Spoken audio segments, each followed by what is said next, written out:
महाराजांनी जे 26 वर्षात काम केलं, जे काही अल्पायुषी ठरले, त्याच्यामध्ये आडवं आलेलं किंबहुनाशीकरण करणारं सगळ्यात मोठं प्रकरण म्हणून मी आजही वेदोक्ताचा उल्लेख करू इच्छितो. आणि ज्या पद्धतीचा त्रास महाराजांनी सहन केला त्या वेदोक्ताच्या बाबतीत, खरं तर यदी फडक्यांपासून अनेकांनी त्या विषयावर अत्यंत सखोल सगळं लिहिलंय.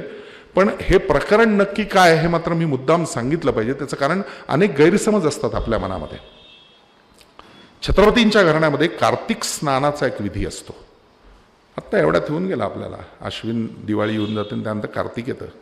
कार्तिक स्नान म्हणजे त्या कार्तिक पौर्णिमेपर्यंत 7 दिवस आणि शुद्ध पौर्णिमेपर्यंत हे गावच्या नदीवर, म्हणजे आता इथं पंचगंगा, तिच्यावर जायचं, पहाटे जायचं, ज्याला झुंजू मुंजू हा शब्द अत्यंत उत्तम असा गदिमांनी वापरलेला आहे, त्या वेळेला जायचं की जेव्हा धड न उजाडलंय, धड न तारे अजून पूर्णपणे मावळलेत, अशा वेळेला जाऊन विधी सुरू करायचा आणि सूर्य उगवल्यानंतर अर्घ्य देऊन विधी संपवायचा. महाराज त्यासाठी विधीवर गेले. महाराजांच्या घरी त्यावेळेला एक अत्यंत विद्वान पाहुणे राजवाड्यावर आले होते. ते म्हणले मलाही हा विधी बघायला आवडेल, मीही सकाळी लवकर उठून येतो. महाराज त्यांनाही घेऊन आले. दुर्दैवाने विधी सांगणारा जो ब्राह्मण होता तो त्या दिवशी आला नाही वेळेत, नारायण भट्ट. महाराजांनी माणूसही पाठवला, तर त्याच्या बायकोनी उत्तर दिलं की तो शिंदळकी करतो, रात्री कुठं गेलाय मला नाही माहिती. म्हणले नवरा येईल. थोडा उशिरानेच आला आणि विधी सुरू केले. महाराज काही बोलले नाहीत. सूर्य उगवायला आला होता, विधी संपवणं आवश्यक होतं. पण तरीही धाकटे महाराज बरोबर होते. त्यांनी प्रश्न विचारला पटकन की काय हो, तुम्ही सरळ आलायत, कुठंतरी बाहेरच गेला होतात कळलं, शुचिरभूत स्वतः झालायत की नाही म्हणले, का तसेच विधी सुरू केलेत आमच्याबरोबर सांगून. एक टिपिकल जे वाक्य होतं ते वाक्य खाटकन बाहेर आलं, कितीही झाला भ्रष्ट तरी ब्राह्मण तिन्ही लोकी श्रेष्ठ म्हणले. तोंडातनं पहिलं संस्कृत वचन आलं की झालं, शुद्ध झालं, आंघोळ बिंगोळ नाही करावी लागत आम्हाला. काही बोलले नाहीत महाराज. विधीही संपले, वाड्यावर गेले. बरोबरचे जे विद्वान गृहस्थ होते त्यांनी महाराजांना पहिला प्रश्न विचारला की महाराज आपण छत्रपती आहात ना? महाराज म्हणले अलबत. का, शंका आहे का काय म्हणले तुम्हाला?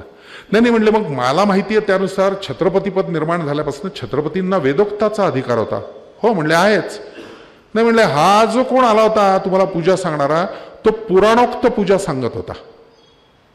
महाराज म्हणले आम्हाला काय कळतंय? आणि खरंच असतं.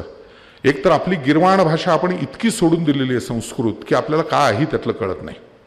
म्हणजे गिरवाण कशाला, शुद्ध मराठीमध्ये रामदास स्वामींनी लिहिलेली आरती चुकीची म्हणत असतो आपण.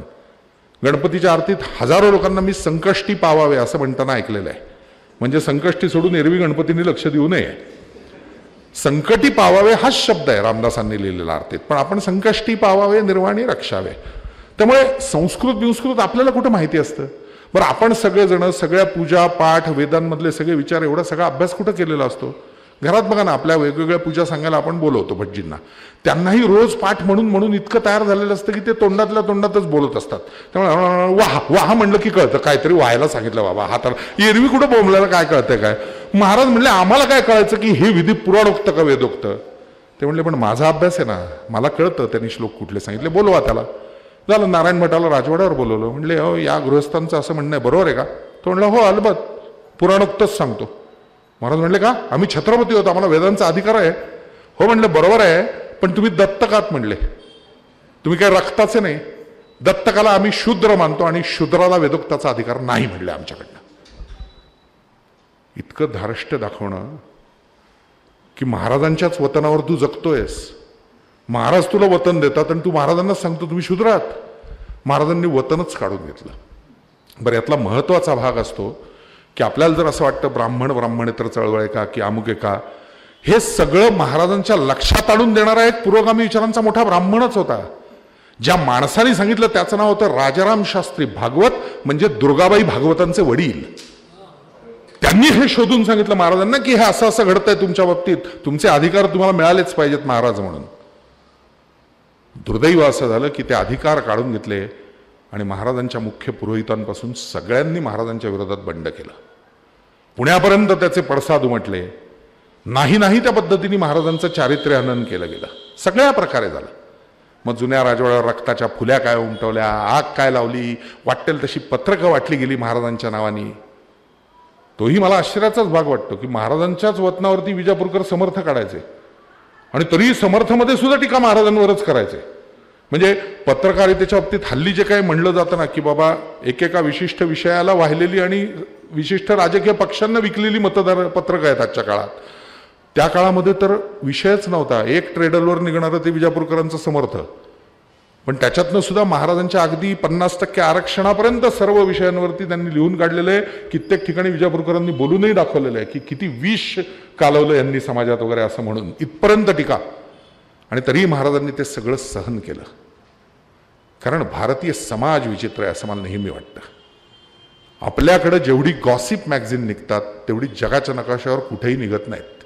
कारण आपल्याला त्याच्यामध्येच रस फार असतो. इथे पत्रकार असतील कोणी तर त्यांच्या लक्षात येईल की वर्तमानपत्रात जेव्हा छापलं जातं तेव्हा त्याच्या मागे 2 शब्द असतात, छोटे अक्षर असतात, आप्र आणि विप्र. आप्र याचा अर्थ आमचा प्रतिनिधी आणि विप्र याचा अर्थ विशेष प्रतिनिधी, म्हणजे त्याचे आम्ही दखल घेणार नाही. आप्र म्हणजे आम्ही विचारपूर्वक छापलेलं आहे, विप्र म्हणजे आम्हाला जे हवं ते लिहिलं, चटकदार जरा तुम्हाला हवं ते. साधी गोष्ट आहे. आपल्या मानसिकतेत किती गंमत असते बघा. त्या काळामध्ये लोकमान्यांनी नंतरच्या काळात प्रचंड म्हणजे प्रचंड महाराजांना त्रास दिला. स्वराज्यद्रोही छत्रपतीपासनं नाही ते किटाळं केसरीमध्ये 4 पानी टॅबलॉइडवरती महाराजांच्या विरोधात छापली गेली या सगळ्या वेदोक्त प्रकरणाच्या काळात. आणि ते अनेक वर्ष चाललं ते प्रकरण, संपूर्ण महाराजांची बदनामी, चारित्र्य हनन. आणि तो सगळ्यात सोपा मार्ग असतो असं नेहमी म्हणलं जातं. साधी गोष्ट आहे. माझं आणि आमचे अनिल वेल्ला दोघांचं भांडण आहे. दोघंही आम्ही बौद्धिक भांडतो. लक्षात येतं की एकमेकांशी तेवढेच आहोत. मग जरा पैसा असतो तेवढा सोडतो, लक्षात येतं तेही आहे. दांडगाई सकट आम्ही प्रयत्न करतो, त्याच्यातही लक्षात येतं ते. आणि मग एक दिवस एकदम अनिल वेळांच्या लक्षात यायला कशाला एवढा वेळ वाया घालवला. आणि मग सहज असं कुजबुजल्यासारखं व्याख्यानाला आलेलं, ठीक आहे, बाजूला गाडी उभी होती, पाहिलं का गाडीत कोण होतं, झालं कान टावकारले. कोण होतं? कोण नव्हता, माझा ड्रायव्हरच आहे. पण तरीही माहीत नाही बास का, सर्किट हाऊसला मीच तर पोस्ट केलं. झालं. दुसऱ्या दिवशी त्याच्या वावड्या उठून कोणतरी 6वा माणूसच येऊन त्यांनाच सांगतो असं घडलं बरं का. आणि मग वेळेला म्हणतात काय बोलतो, मीच पोचवलं होतं. आपल्याकडे ही प्रथाच इतकी विचित्र आहे आपल्या मानसिकतेमध्ये की त्याच्यातनं बाहेर पडून वेगळा विचारच होऊ शकत नाही एखाद्या व्यक्तिमत्वाच्या बाबतीत. आणि विशेषतः ज्या व्यक्तिमत्वाला काहीतरी कोंदण लाभलेलं आहे अशा व्यक्तिमत्वावरती जास्तीत जास्त किटा उडवणं, ह्याच्याकडे अहमहमिकेने स्पर्धा होत असते त्या काळापासून, असं माझ्या लक्षात आलंय. दुर्दैवाने लोकमान्यांनीही तेच केलं असं म्हणावं असं वाटतं. पत्रकारितेचा कितीही आदर्श असले तरी आजही बघा तुम्ही 1919चा टॅबलॉइड केसरी आजही उपलब्ध आहे. केसरी प्रबोधचं अख्खं ते जुनं बाळ मी घरात ठेवलंय मुद्दाम. सातत्याने 8 ते 10 वर्ष महाराजांच्या विरोधामध्ये टायटल्स दिलेले. अचानक एक दिवस आम्ही छत्रपतींना समजून घ्यायला चुकलो, इथून पुढे आमच्या लेखणीतून आगळीक होणार नाही असं छापून मोकळे झाले. पण पत्रकारितेचा नॉर्म नव्हता त्यात असं मी म्हणतो. का? साधी गोष्ट आहे. समजा आज मी इथं आलोय व्याख्यानाला आणि माझ्याबरोबर समजा कोण गिरीश जोशी नावाचा एक मित्र आलाय, उत्तम लेखक आहे, सिरियल्स बिरियल्स त्याच्या गाजतायत, लोकांना आवडतायत.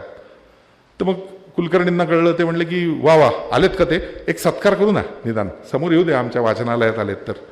त्याचा सत्कारही झाला. तो कुठेतरी मागे तिथे जाऊन बसला. व्याख्यान चालू असताना अचानक चुकून लाईट गेले, अंधार झाला आणि नेमकं एखाद्या बाईची किंकाळी आली. थोड्या वेळाने परत उजेड आला. सगळ्यांनी विचारलं काय, ते नाही का गिरीश जोशी इथं बसले होते. अंधाराचाच फायदा घेतला. दुसऱ्या दिवशी वर्तमानपत्रात बातमी येते, करवीर नगर वाचनालयाच्या व्याख्यानमालेमध्ये राहुल सोलापूरकरचं व्याख्यान चालू असताना एका मध्यमवयीन स्त्रीचा गिरीश जोशी या दिग्दर्शकाकडनं विनयभंग, 14 पॉइंट बोल्ड. तो म्हणतो की आयला झक मारली ना आलो तुझ्या व्याख्यानाला. माझा काय संबंध, तुझं व्याख्यान सुरू झालं, मला माझं शूटिंग होतं, मी निघून गेलो. माझ्याही लक्षात येतं अरे बरोबर, मग काय झालं. परत शोध घेताना लक्षात येतं कोणतरी शिरीष जोशी नावाचा पकडला पोलिसांनी.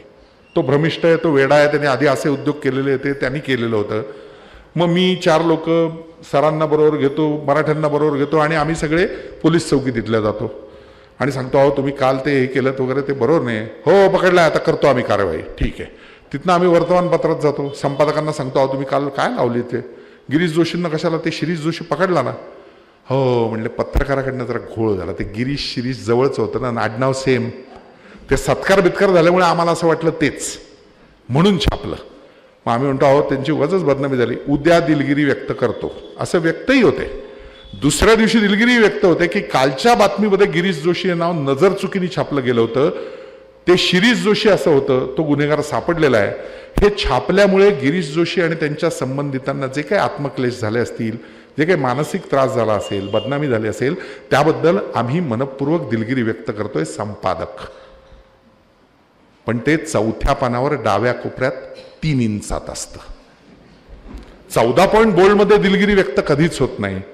दुर्दैवानी देवबा तू अंग रगडून दिल्याशिवाय झोप येत नाही आणि केसरीचा सकाळचा अग्रलेख वाचल्याशिवाय मला जाग येत नाही असं म्हणणारे शाहू महाराज रोजच्या केसरीच्या बोल्ड फटकाऱ्यांनी स्वराज्यद्रोही छत्रपतीपासनं सातत्याने जागे होणारे. लोकमान्य टिळकांनी ज्यावेळेला आमची लेखणी इथून पुढे असं वागणार नाही, आगळीक करणार नाही, आम्ही छत्रपतींना समजून घ्यायला चुकलो असं छापलं, ते लोकमान्यांनी सुद्धा 4 पानी टॅब्लॉइड केसरीच्या 4थ्या पानावर डाव्या कोपऱ्यात छापलंय, अग्रलेखासारखं मोठं नाही. आणि आपल्याला हे लक्षात येत नाही की असं असतानाही चिरोल खटल्यामधनं लोकमान्यांना सोडवताना आपल्या सप्रे वकिलांना सांगून की सगळे केस त्या तिकडच्या बाजूनी फिरू दे आणि त्यांना मोकळ सुटू दे, कारण असा केसरी परत मिळणार नाही स्वातंत्र्य चळवळीसाठी, त्यामुळे हा माणूस सुटला पाहिजे असा विचार शाहू महाराजच करत असतात. काय गीता रहस्य तुम्ही लिहिलं असं कळलंय, ते वाचायला देता का म्हणल्यानंतर पुण्यातले ब्राह्मण लोक त्यांना सांगतात, इंग्रजांचा मांडली क्या पळवून नेईल तुमचं बाळ. लोकमान्यही तितकेच मोठे होते, त्यामुळे ते असं म्हणतात, मी दुसऱ्याचं नाही उतरवून काढलं, माझ्या डोक्यातनं आलंय. समजा नेलंच तर मी परत लिहीन, पण माझी खात्री आहे ते छत्रपती आहेत, शब्दाचे पक्के ते परत आणतील. आणि शाहू महाराज ते परत आणून देतात. परत आणून दिल्यानंतर म्हणतात की अप्रतिम लिहिलेत कर्मवादावरती, हे छापलं पाहिजे. तेव्हा ते म्हणतात गायकवाड वाडा सुद्धा गहाण पडलाय, केसरी कसा बसा चालवतोय, कुठनं हे छापणार. महाराज म्हणतात पहिल्या 1000 प्रती मी घेतो, पैसे देतो, पण हे छापा. आणि गीता रहस्य छापण्यासाठी महाराज आर्थिक मदत त्यावेळेला त्यांना देतात. आणि जाता जाता सुचवतात लोकमान्यांना. महाराज उठतात तेव्हा लोकमान्यांच्या लक्षात येतं गायकवाड वाड्यातल्या की झोपाळ्यावर महाराजांचा फेटा तसाच राहिलाय. लोकमान्य पटकन हातात घेऊन बग्गीकडे निघालेल्या महाराजांना म्हणतात, महाराज आपला फेटा बघा ना. म्हणले आमचा फेटा तुमच्या हातात आणि तुमचं रहस्य आमच्या हातात. म्हणले आता असं करा, तुमच्या हातानेच तो फेटा चढू द्या. म्हणून महाराज पुन्हा बसतात आणि लोकमान्य फेटा डोक्यावर ठेवताना महाराज पटकन त्यांचा हात धरून एवढंच म्हणतात की लोकमान्य, हा फेटा आमच्या डोक्यावर असाच उदंड राहावा असं वाटत असेल तर आता तरी आमच्या विषयीचे गैरसमज टाळा. आणि मग 1919च्या टॅब्लॉइडमध्ये त्यांच्याविषयीच्या लेखणीमधनं आम्ही परत आगळीक करणार नाही असं लोकमान्य लिहितात. जो उल्लेख सरांनी मगाशी भाषणात केला, रायबागला महाराज असताना लोकमान्य गेले, तर खरं सांगायचं तर हा माणूस नरकेसरी स्वातंत्र्य चळवळीसाठी जगला पाहिजे, याला मुंबईची दमट हवा त्या दम्यात मानवणार नाही. त्यामुळे रघुनाथराव सबनीसांना त्यांनी सांगितलं होतं दिवाणांना की घेऊन या त्यांना आणि पन्हाळ्यावर ठेवा, स्वच्छ हवेत उत्तम राहतील, जगतील परत लोकमान्य. म्हणून रायबागवरनं पाठवून दिलेलं दिवाणांना. पण मध्येच तार आली आणि बातमी आली की लोकमान्य गेले. आणि मग रायबागला परत आले तेव्हा रात्रीची वेळ झाली होती, जेवायला बसले होते महाराज. बरं, महाराजांची सवय फार गंमतशीर होती. सगळे सिंह, वाघ, हत्ती, हरणं जे जे कोण असतील त्या सगळ्यांच्या मध्ये बसून जेवायचे. त्यांना सगळ्यांना आणि आपण असं एकत्र जेवण महाराजांचं त्या पद्धतीचं. ज्या क्षणाला कळलं, हातातला घास टाकून महाराजांनी अक्षरशः आपलं ताट बाजूला केलं आणि सगळ्यांना उपाशी ठेवा म्हणले. आज एवढा मोठा माणूस गेलाय, आज नाही जेवायचं कुणी. आता रघुनाथराव त्यांचे गुरुही होते, दिवाणही होते सबनीस. रघुनाथरावांनी त्यांना अर्थाने विचारलं की महाराज गेली 12 वर्ष तुम्हाला छळलं या माणसाने, केसरीमधनं नाही नाही ते तुमच्यावरती आरोप केले, प्रचंड चारित्र्य हनन करण्याचा प्रयत्न केला, आणि असा माणूस गेलाय तर तुम्ही अन्न पाणी वर्ज करताय आज. महाराजांचं उत्तर फार सुंदर होतं. महाराज म्हणले, काय सांगू तुम्हाला, एका सिंहाशी एक हत्ती लढत होता. म्हणले सिंह निघून गेला, आता हत्तीच्या नशिबी कुत्र्या मांजरा आलंय. म्हणले दुसऱ्या कोणाशी लढणार मी आता. किती उंचीचं आपल्या समोरचं व्यक्तिमत्व आहे, आणि आपले त्यांचे फक्त नैतिक भेद होते काही आणि वैचारिक भेद होते, याची जाणीव मनात असणं ही फार कमी लोकांच्या बाबतीत घडते. आपण खूप ब्लॅक अँड व्हाईट जगत असतो.